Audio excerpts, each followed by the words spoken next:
It is said that all great fairy tales begin with the words, "Once upon a time." But very few of those tales actually have fairies in them. And in this instance, such introductions are unnecessary. There is magic in this world every moment of every day, and it makes no sense to limit that magic to merely once upon a time. So here I begin my story, which is actually about a fairy, with this simple sentence. This is a story about Twig, Oaklin, Fluinia, Thistlebottom, though you may know her simply as Twig the Fairy.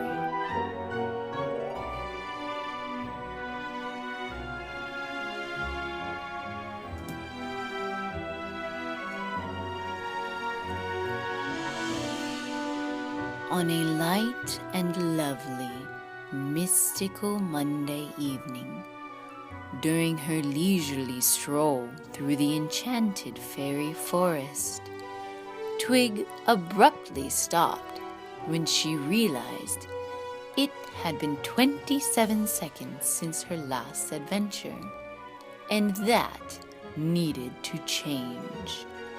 So off Twig went in search of her next adventure, which began deep in the forest with a precariously placed book.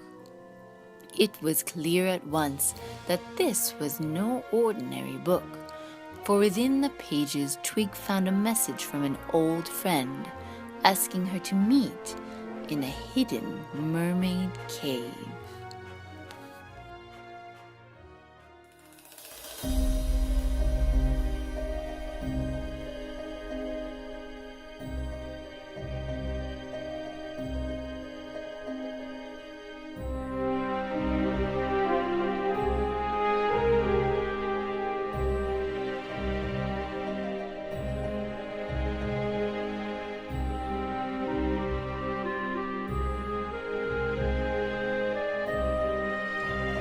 Twig wandered further and further into the dark cave, searching for a light that was said to be found at the very end.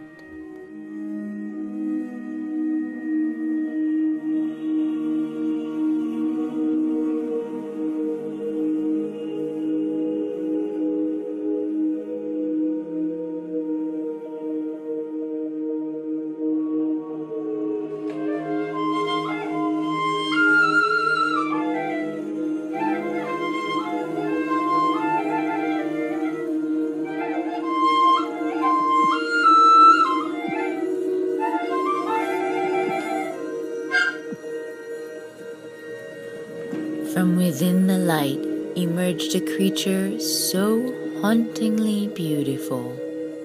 It was Lyrique, the mermaid, and she had called upon Twig in need of her help. Lyrique explained to Twig that the mermaid rings of power had been stolen, and only Twig could get them back.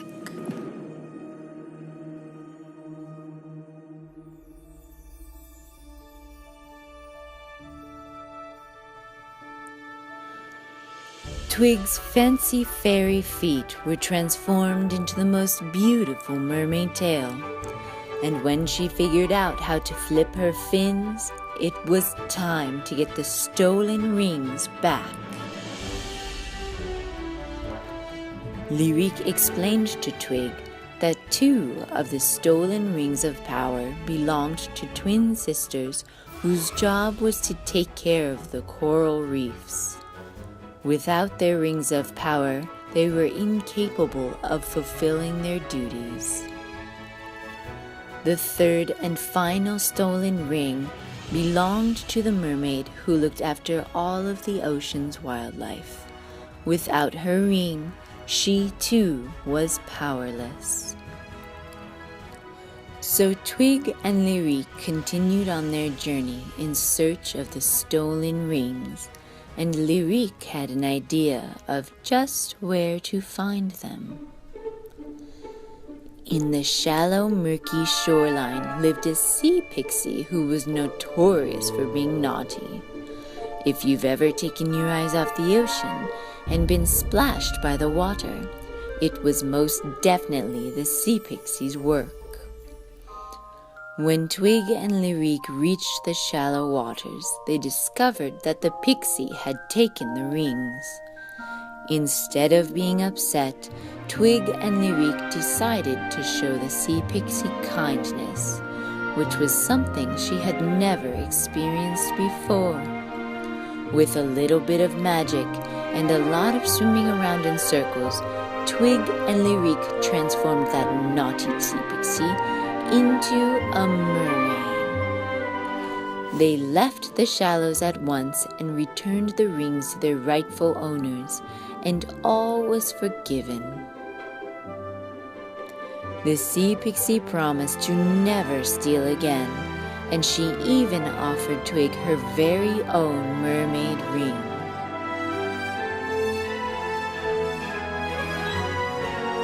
With the rings of power back, everything fell into order, and the new friends swam and played all day.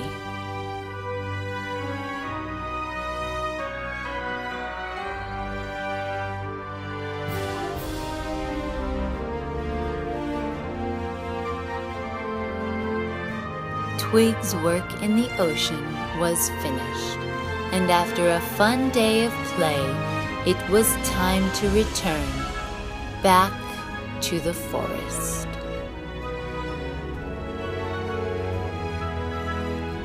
It is said that all great fairy tales end with the words, "and they lived happily ever after."